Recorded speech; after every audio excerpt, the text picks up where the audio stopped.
The stars looked different when death was coming. Dr. Elena Vasquez pressed her face against the cold window of the observation station and watched the distant lights of the Kethavar fleet grow brighter. Each point of light was a warship the size of a small city, and there were hundreds of them moving toward the mining colony below. Elena had been alone on the station for 3 months now. The university said she was studying old alien ruins, but really she was just hiding from the galaxy. Earth was gone. Humanity was scattered and broken. Most people thought they were all dead anyway. It was easier to let them think that. The communication panel buzzed with desperate voices from Kepler 442b. The miners and their families knew what was coming. Everyone in this part of space knew about the Kethavar. They came like a storm, took what they wanted, and left nothing alive behind them. 17 star systems had fallen to them in the last 50 years. Now it would be 18. Elena pulled up the colony records on her screen. 10,000 people lived down there. Families, children. They had built schools and gardens and small museums. They had made a home on that rocky world, and in a few hours it would all be ash. She should run. Her little ship could jump to hyperspace and be gone before the Kethavar even noticed the station. That was what any smart person would do. That was what she had been doing for the last 10 years, running from system to system, never staying, long enough to matter to anyone. But something made her stay this time. Maybe it was the way the colony children had waved at her ship when she first arrived. Maybe it was the old woman who sent her cookies and asked about her research. Maybe she was just tired of running. The Kethavar ships were beautiful in their own terrible way. They looked like living things, all curves and organic lines. Their hulls moved and shifted like breathing skin. Elena had seen pictures of them before, but never this many at once. The fleet stretched across space like a dark ocean, and at its heart was the flagship of Fleet Commander Zekthar himself. Elena knew that name. She knew more about the Kethavar than most humans ever had. In her years of hiding, she had learned their language, studied their history, even read their poetry. It was a hobby at first, then an obsession. She told herself it was just academic interest, but deep down, she knew better. She was preparing for something. She just had not known what until now. The colony's defense grid came online below. 12 missile platforms and a single orbital cannon. It would last maybe 10 minutes against the Kethavar. The colony governor was broadcasting surrender terms, begging the aliens to spare the civilians. Elena had read enough Kethavar history to know they never accepted surrender. It was not in their nature. They saw mercy as weakness, and weakness disgusted them. Elena walked to her communication console and sat down. Her hands shook as she powered it up. She had not spoken to anyone outside the colony in months. Now she was about to speak to the most dangerous military force in the galaxy. She took a deep breath and opened a channel on all frequencies. Kethavar Fleet, this is Dr. Elena Vasquez of the Terran Archaeological Service. I am transmitting from observation station Kepler 442 Alpha. I have something to say to your commander. The response came quickly. The voice was harsh and clicking, speaking the common trade language that most species used. Human vessel, you will leave this system immediately or be destroyed with the colony. Elena smiled despite her fear. They had called her a human vessel. Most aliens thought humans were extinct. The few survivors like her usually pretended to be something else to stay safe. But not today. I will not leave, she said calmly. And you will not attack this colony, not while I am here to witness it. There was a long pause. Then a different voice came on the channel, deeper and more commanding. I am Fleet Commander Zekthar. You claim to be human. Humans are dead. Who are you really? Elena had studied Zekthar for years. She knew he had destroyed the peaceful Miralith homeworld. She knew he had burned the crystal cities of Vex Prime. She knew he collected the skulls of enemy commanders and kept them in his private chambers, but she also knew things about him that were not in any public record. "I know who you are, Zekthar, son of Kethmir, heir to the Crimson Throne of the Third Dynasty. I know you were born on the moon of Grakthul during the Festival of Teeth. I know you have a scar on your left arm from the Ritual of Becoming, and I know you have never lost a battle in 40 years of war." The silence stretched for almost a minute. When Zekthar spoke again, his voice was quieter. "How do you know these things?" "Because humans remember," Elena said. "We remember everything.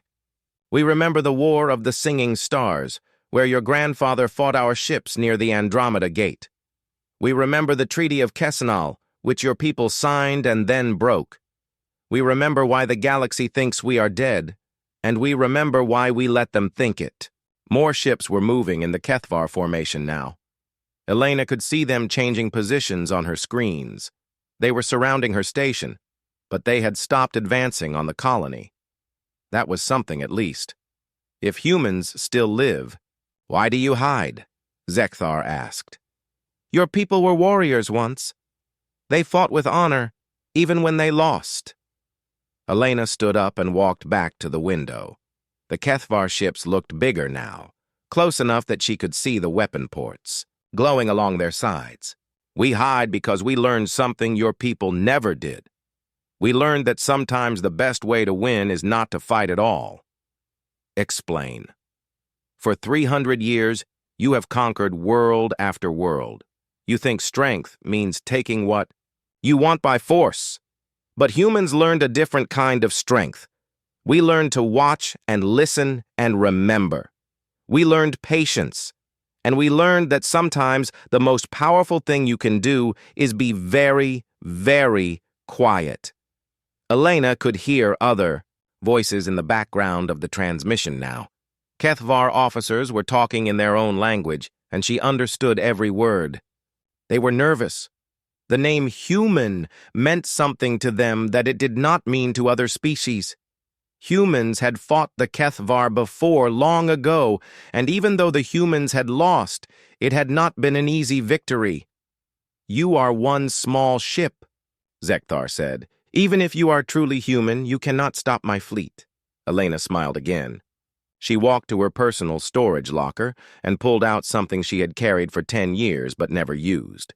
It was a small metal device, no bigger than her hand, with the symbol of Earth's old United Nations on one side. A transmitter. A very special transmitter. "You are right," she said into the communication channel. "I am just one person in one small ship, but I am not alone. I have never been alone. We have been watching you, Zekthar. All of us. For 300 years."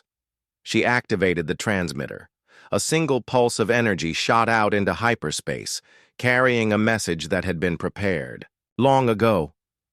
A message that would reach its destination in less than an hour. "The colony has 10,000 innocent people," Elena said. "You can destroy them if you want. But if you do, you will learn why the quiet ones have been quiet for so long." The Kethvar fleet hung in space like a collection of sleeping giants. For the first time in 40 years, Fleet Commander Zekthar felt something he had almost forgotten. Uncertainty. On the bridge of his flagship, the Tooth of Worlds, alien officers whispered among themselves in worried voices. The human on the observation station had gone silent after sending her strange transmission. But her words echoed in everyone's mind. The quiet ones. Even young Kethvar knew the old stories about humans. Subcommander Threxall approached Zekthar's command throne carefully. The old warrior had served under 3 different fleet commanders, and his scarred hide told the story of 100 battles. "Commander, the human ship shows no signs of leaving. Our sensors detect only one life form. Aboard! Should we destroy it?" Zekthar's clawed hand tapped against the arm of his throne. The metal was worn smooth from decades of the same nervous habit. "Not yet. Continue monitoring all frequencies. I want to know if anyone responds to whatever she sent." The human had Known things that should have been impossible. Details about his birth, his family, his personal history. Information that existed only in the most secure archives of the Kethvar homeworld. If she was telling the truth about humans still existing, if they really had been watching and learning for 3 centuries, then everything the galaxy believed was wrong. Captain Nectar spoke from the communications station. "Commander, we are receiving surrender offers from the colony below. The governor is offering to give us their entire mineral output for the next 10 years in exchange for safe passage to neutral space." "Standard response," Zekthar said without interest. "We do not negotiate with prey species." But even as he said it, he found himself thinking about the human's words. She had spoken of old battles, old treaties, the Treaty of Kesnal. Zekthar remembered reading about it in the military archives. His grandfather had been there when the Kethvar Empire had signed a peace agreement with the human colonies near Proxima Centauri. It had lasted exactly 6 months before the Kethvar broke it and resumed their expansion. That war had been different from the others. Most species fought the Kethvar the same way, with big fleets and formal battle lines. They tried to match strength with strength and always lost because the Kethvar were simply better at conventional warfare. But the humans had fought differently. They used small ships and strange tactics. They attacked supply lines and communication networks. They made the Kethvar pay for every victory with blood and time. In the end, the humans had still lost. Their colonies were destroyed, their fleets scattered. But it had taken the Kethvar 20 years to finish the job instead of the usual 2 or 3. And when it was over, many human ships had simply vanished into deep space. The Kethvar had assumed they died alone in the darkness between stars. Maybe they had been wrong. "Commander," called the sensor operator, "the human station is broadcasting again." Elena's voice filled the bridge once more. "Zekthar, I want to tell you a story.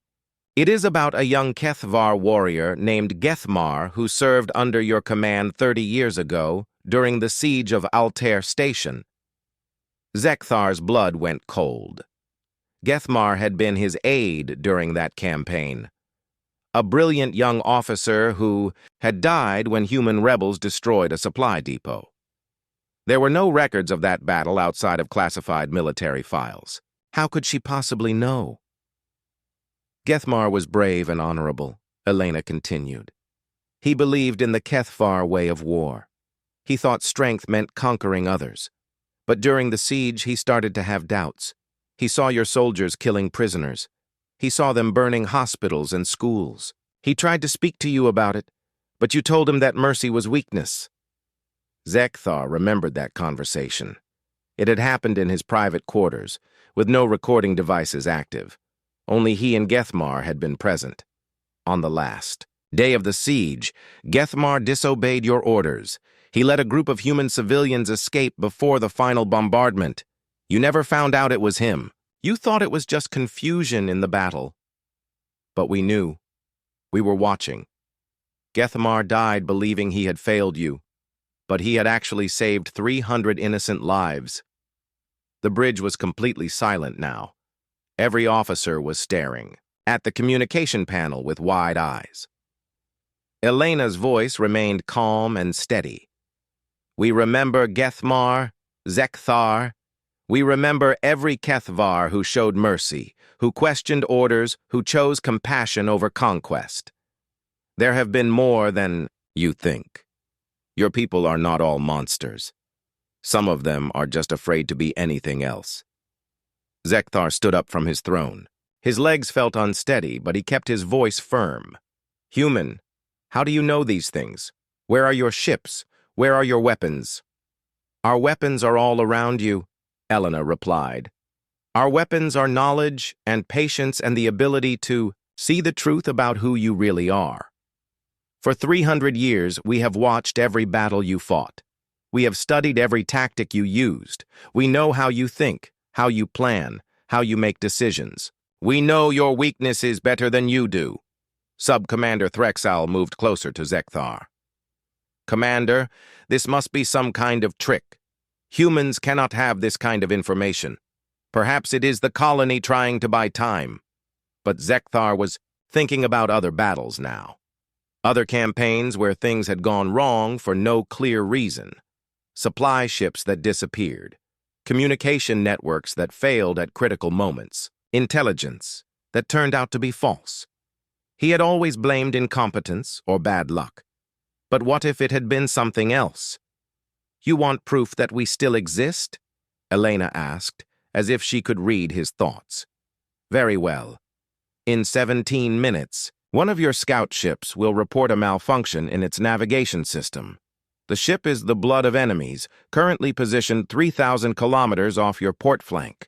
The malfunction will cause them to drift out of formation for exactly 43 seconds before they correct it. Zekthar looked at his tactical display.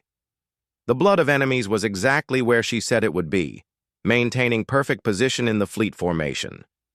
You are guessing, he said. In 8 minutes, your communications officer will receive a message from High Command on Kethvar Prime. The message will contain new orders about a different system entirely. The officer will think it was sent by mistake and will not report it to you for another 6 minutes. Captain Nektar glanced nervously at his communication board. It was currently showing no incoming messages. Elena continued. And in exactly 1 hour and 14 minutes, unless you withdraw your fleet from this system, you will see something that your people have not seen for 300 years. You will see what happens when the quiet ones decide to stop being quiet. The minutes crawled by. The bridge crew tried to focus on their duties, but everyone kept glancing at the chronometer. At 17 minutes exactly, a voice crackled over the fleet communication channel. Blood of Enemies to Fleet Command. We are experiencing a temporary navigation malfunction. Correcting course now. Zekthar watched his tactical display as the scout ship drifted slightly out of position, then snapped back into formation 43 seconds later. 8 minutes after that, Captain Nektar's communication board chimed. The young officer read the message, frowned, and looked up at Zekthar. Commander, I have received orders from High Command, but they appear to be intended for a different fleet. Should I respond? Zekthar did not answer. He was staring at the small observation station on his display, wondering what kind of trap he had walked into. Around him, his officers were starting to look scared. For the first time in 40 years of conquest, Fleet Commander Zekthar began to wonder if he had made a terrible mistake. The fear spread through the Kethvar fleet like a disease. On dozens of ships, warriors who had never known defeat began to whisper stories they had heard as children. Stories about the humans who fought differently. The humans who never gave up. The humans who made even the mighty Kethvar bleed. On the bridge of the Tooth of Worlds, Zekthar paced back and forth like a caged beast. The human had been silent for 20 minutes now, but her predictions had come true exactly as she said they would. His officers kept glancing at him, waiting for orders, but for the first time in decades, he did not know what to command. Sir, called the sensor operator, we are detecting some kind of energy buildup in the asteroid field at the edge of the system. It could be a natural phenomenon. Zekthar stopped pacing. Show me.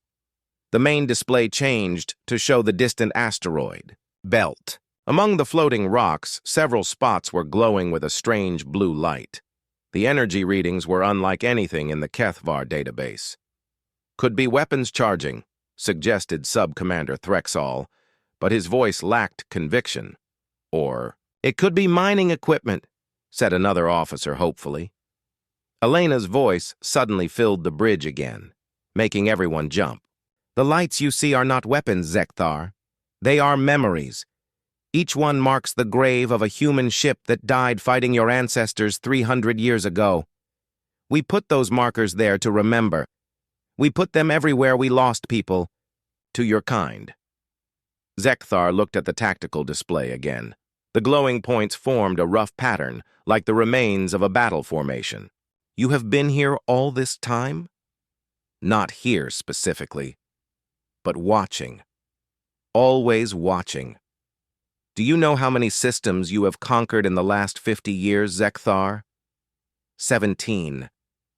Do you know how many of those systems had human observers hidden in them? All of them. Every single one. The bridge fell silent. If that was true, if humans had been secretly watching every Kethvar campaign for decades, then they knew everything. Every tactic, every weakness, every mistake. Why did you not fight? Zekthar asked. If you were there, if you were watching, why did you let those worlds fall? Elena's reply was quiet and sad. Because we learned something during our first war with you. We learned that sometimes fighting makes things worse. Those 17 worlds you conquered, they had populations of billions. If we had fought you openly, millions more would have died in the crossfire. So we watched, and we remembered, and we saved who we could. Saved who you could? Did you ever wonder why your casualty reports never quite matched your battle assessments? Why prisoners sometimes escaped? Why evacuation ships sometimes made it to hyperspace when they should have been destroyed? We have been very busy, Zekthar. Very busy and very quiet. Captain Nektar was checking his records now, pulling up battle reports from past campaigns. His face grew pale as he read. Commander, she might be telling the truth. Look at these, numbers from the Vega colony assault.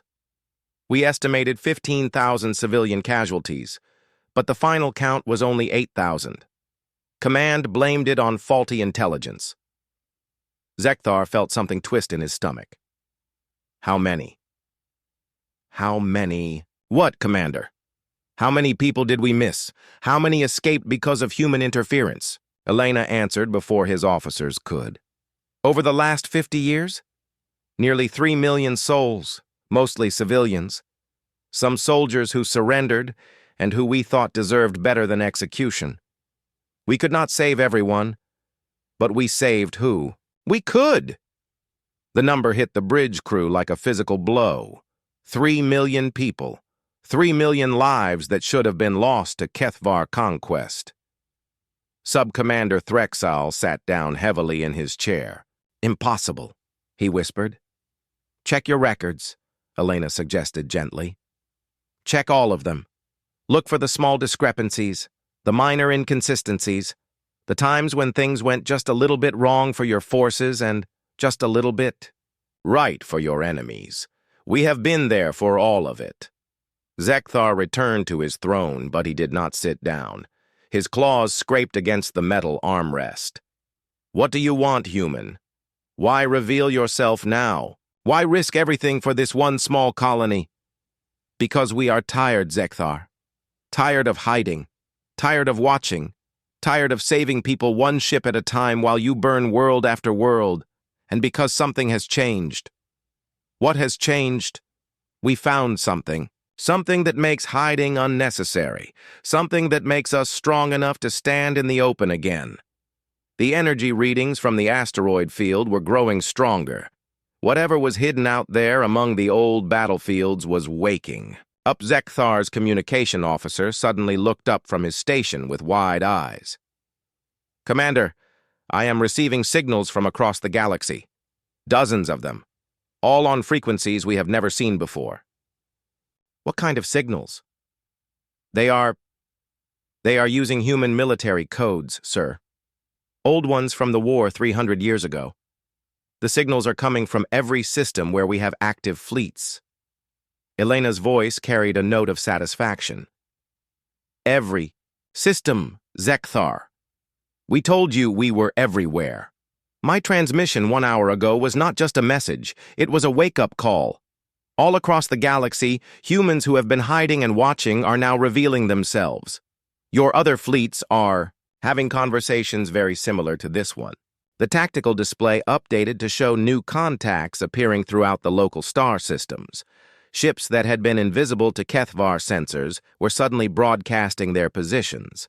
There were dozens of them, all small, all flying human, designs that had not been seen for centuries. But that was not the most disturbing thing on the display. The most disturbing thing was how they were positioned. Every human ship was in exactly the right place to cause maximum disruption to Kethvar supply lines and communications. They had been planning this moment for a very long time. "You have been preparing for war," Zekthar said. It was not a question. "We have been preparing for peace," Elena corrected. "But we learned long ago that sometimes you have to be ready for war to get peace. Your people respect strength, Zekthar. You always have. For 300 years we have been gathering our strength in secret. Now it is time to show you what we have built." Zekthar looked around his bridge at the faces of his officers. They were all veterans of countless battles, hardened warriors who had conquered star systems and broken enemy fleets. But now they looked like children who had been told that monsters were real. "How many ships do you have?" he asked. "Enough," Elena replied simply. "How many people?" "Enough. Where have you been hiding?" "Everywhere. In the spaces between stars. In systems so remote that no one ever looks for them. On asteroids and moons and empty worlds. We learned to live quietly, Zekthar. We learned to need very little. But we never stopped being human. And we never stopped growing stronger." The chronometer showed 30 minutes until Elena's deadline. 30 minutes until she had promised to show them what happened when the quiet ones stopped being quiet. Zekthar had conquered 17 star systems by never backing down from a fight. But this felt different. This felt like standing on the edge of an abyss and being asked to jump. "What happens now?" he asked. Elena's voice was gentler now, almost kind. "Now you have a choice. The same choice we gave your people 300 years ago, and the same choice we have been giving every tyrant and conqueror we have met since then. You can stop. You can turn your ships around and go home. You can find a better way to live than taking things from others, or what? Or you can learn why the galaxy is better off when humans stay quiet." Zekthar had made his choice. Pride was stronger than fear, conquest more familiar than retreat. The Kethvar fleet began moving toward the mining colony again, their biomechanical ships rippling with weapons fire as they prepared to resume. The attack. "You had your chance, human," Zekthar announced over the communication channel. "We are Kethvar. We do not surrender. We do not retreat.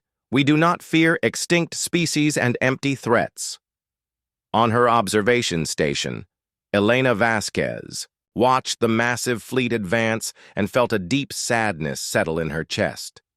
She had hoped it would not come to this. For 300 years, humanity had chosen the path of shadows and secrets, preferring to save lives quietly rather than take them loudly. But some lessons could only be taught in the language of power. "I understand," she replied calmly. "You have made your choice. Now we will make ours."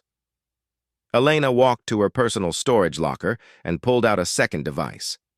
This one was larger, more complex, covered in warning labels in a dozen human languages.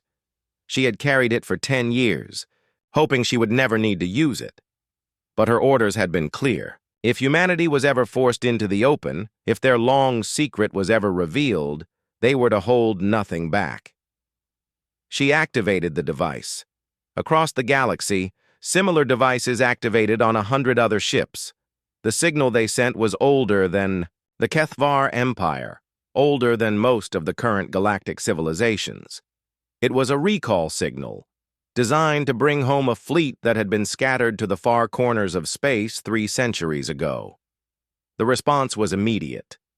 Reality twisted. Near the edge of the Kepler 442 system, space itself seemed to bend and fold as something impossibly large forced its way through the barriers between dimensions. The Kethvar sensors screamed warnings as gravitational waves rippled outward from the disturbance. Then it appeared. The human battleship Terra's Wrath dropped out of hyperspace like a falling mountain. It was enormous beyond any rational scale, larger than the Kethvar flagship, larger than some of the moons in the system. Its hull was black as the void between. Stars covered in scars from centuries of battle. Weapons ports ran along its sides like the eyes of some ancient predator, and at its heart was a superstructure that seemed to bend light around itself.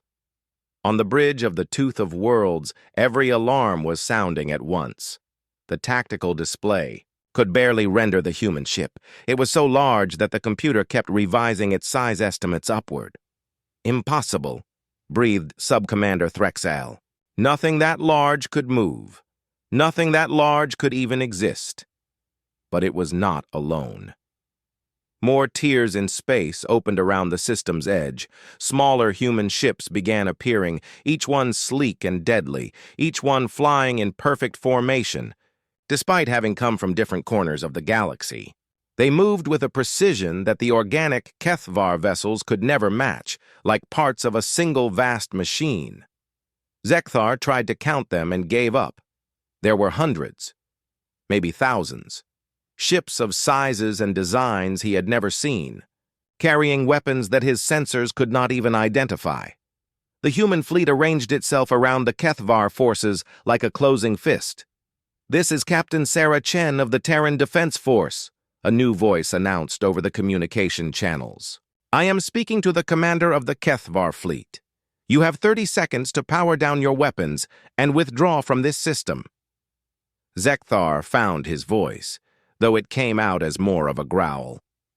"I am Fleet Commander Zekthar. We do not take orders from ghosts and legends." "We are not ghosts," Captain Chen replied. Her voice was calm, professional, but there was something underneath it that made Zekthar's blood turn cold. "We are very much alive, and we are very tired of watching you kill innocent people." The Terra's wrath moved closer, and as it did, Zekthar could see details that his mind struggled to process. The ship was not just large, it was impossible. Its hull seemed to be made of some material that absorbed all light, creating patches of absolute darkness against the stars. Geometric patterns covered its surface, forming shapes that hurt to look at directly. "Your 30 seconds are up," Captain Chen announced. "What happened next was not a battle. It was a demonstration. The human weapons did not fire in any way." The Kethvar understood. There were no energy beams, no missile trails, no visible signs of attack. Instead, the Kethvar ships simply began to stop working. The blood of enemies was the first to go. Its biomechanical hull suddenly went rigid, all the flowing organic movement ceasing as if the ship had been flash-frozen. Its weapons powered down. Its engines went silent, and it began to drift helplessly through space. Then it happened to another ship, and another. "What are they doing to us?" Captain Nektar shouted, his voice cracking with panic. Zekthar was asking himself the same question. On his tactical display, ship after ship was going dark. Not destroyed, not damaged, just stopped. As if someone had reached out and turned off a switch. "It is some kind of virus," suggested one of his officers. "They are attacking our computer systems." But Zekthar knew better. Kethvar ships were grown, not built. Their systems were biological, not electronic. They should have been immune to any kind of computer attack. "Commander," his sensor operator called out, "the humans are not targeting our ships directly. They are doing something to the space around us. I am reading localized distortions in the fabric of reality itself." Elena's voice came over the communication channel again. "We tried to warn you, Zekthar. We told you that we had been learning for 300 years. We learned more than just your tactics and your weaknesses. We learned about the universe itself, about the forces that hold matter together, about the laws that govern space and time. More Kethvar ships were failing now. The proud fleet that had conquered 17 star systems was floating helpless in space, their crews trapped inside vessels that no longer responded to commands. You see," Elena continued, "humans are very good at breaking things when we put our minds to it. But we are even better at understanding how things work. Your ships are beautiful, Zekthar, truly beautiful, but they follow the same physical laws as everything else in the universe. And once you understand those laws, you can change them." The Tooth of Worlds shuddered as whatever the humans were doing reached Zekthar's flagship. The organic hull began to stiffen, the flowing biomechanical systems freezing in place. Emergency lights flickered on as primary power failed. "This is impossible," Zekthar snarled. "No weapon can do this." "It is not a weapon," Captain Chen replied. "It is physics. We are creating localized fields where the strong nuclear force is slightly weaker than usual. Your organic hulls depend on complex molecular chains to maintain their flexibility. When those chains can no longer hold together properly, your ships become very expensive statues." Around the system, rescue ships were appearing near the disabled. Kethvar vessels. Human ships, small and fast, designed to save lives rather than take them. They began attaching docking tubes to the powerless warships, preparing to evacuate the crews. "We could have destroyed you," Elena said quietly.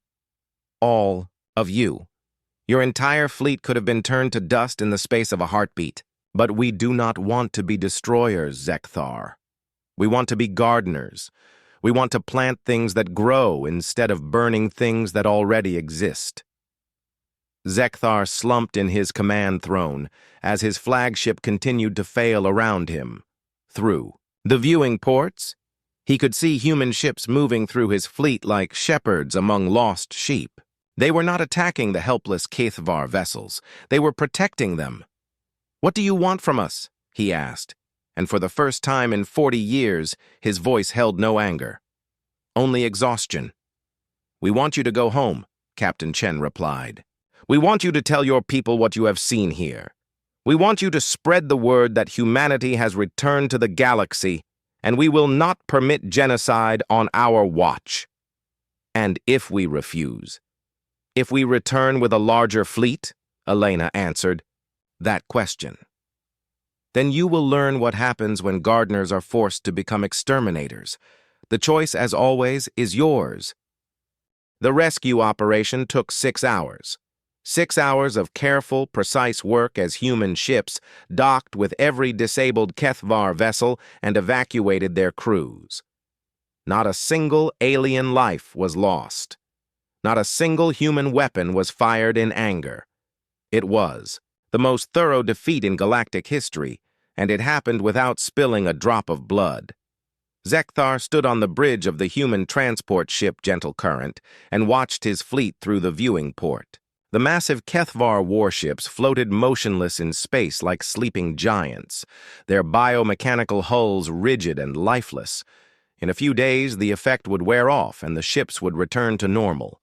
But their crews would not be aboard to see it. "Where are you taking us?" he asked the human officer beside him. Commander Maria Santos was a small woman with gray hair and kind eyes. She looked more like someone's grandmother than a military officer. But Zekthar had learned not to judge humans by their appearance. "Home," she said simply. "Back to Kethvar Prime. We have already sent word ahead. Your government knows you are coming." As prisoners, as messengers. Commander Santos handed him a data pad. "These are the terms, if you want to call them that. Really, they are more like suggestions." Zekthar read through the document. It was not what he had expected. There were no demands for tribute, no requirements for surrender. Instead, it was an invitation to join something called the Galactic Peacekeeping Initiative. "You want us to become peacekeepers?" he asked, confused. "We want everyone to become peacekeepers," Commander Santos replied. "Every species, every government, every world. The galaxy is a big place, Zekthar. Too big for any one group to police alone. But if we work together," she gestured toward the viewing port, where human ships were already beginning the long process of restoring the disabled Kethvar vessels. Teams of engineers moved between the ships, carefully repairing systems and replacing damaged components. "Your people are warriors," she continued. "Good ones, strong ones.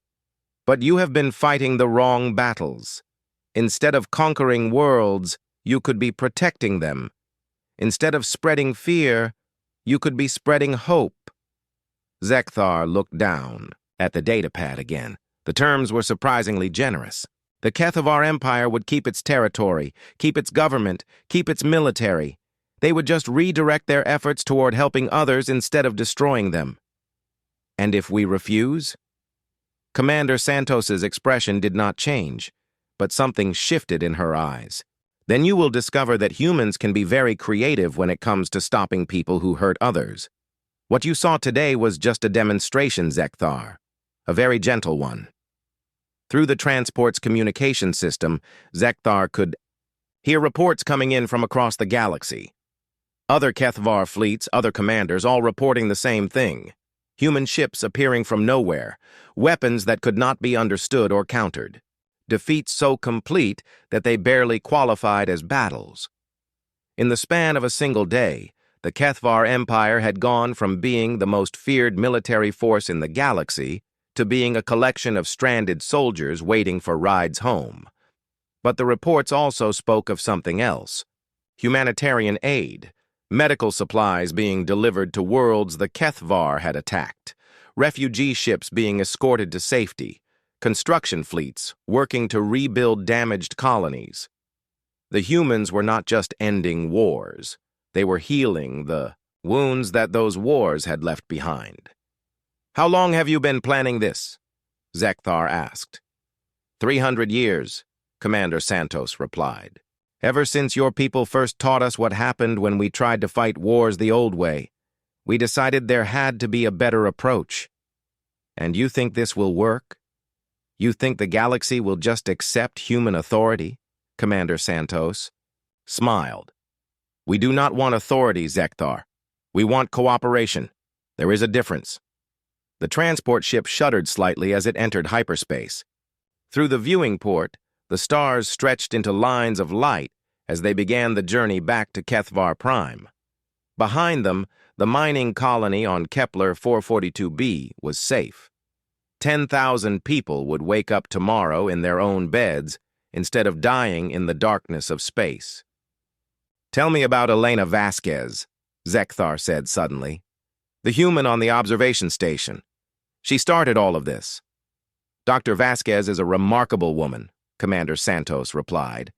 "She spent 15 years alone, watching and learning, preparing for the day when she might need to stand between innocent people and those who would harm them. She knew that revealing herself would mean the end of our long secret. She knew it would change everything, but she did it anyway. Where is she now? Still at her station, I believe, writing her report, recording everything that happened here for the historical archives. Someone needs to remember these events accurately, after all." Zekthar nodded. In his own culture, such a person would be celebrated as a great warrior. But Elena had won her victory without firing a shot, without taking a life, without even raising her voice. She had simply stood in the path of a conquering army and said no. The journey to Kethvar Prime took 3 days. During that time, Zekthar spoke with many of the human crew members, engineers who had spent decades building ships in hidden asteroid bases, scientists who had unlocked the secrets of space and time itself, soldiers who had trained for centuries without ever expecting to fight a real battle. All of them had one thing in common. They had chosen to spend their lives protecting others instead of advancing themselves. They had accepted exile from their homeworld, accepted lives of secrecy and hardship because they believed the galaxy could be better than it was. When they finally reached Kethvar Prime, Zekthar was not surprised to find human ships already in orbit. Not warships this time, but hospital ships and supply vessels. They were providing aid to planets that the Kethvar military had been too proud to help themselves.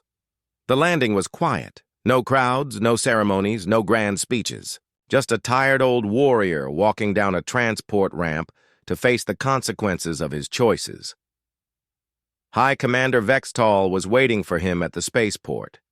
The ancient Kethvar leader looked smaller than Zekthar remembered, his once proud bearing, bent with age and defeat. "So," Vextal said quietly. It is true. The humans have returned. Yes, Zekthar replied, and they have offered us a choice.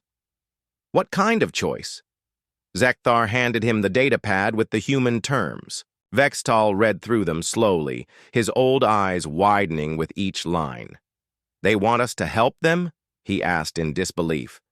They want us to help everyone, Zekthar corrected, including ourselves.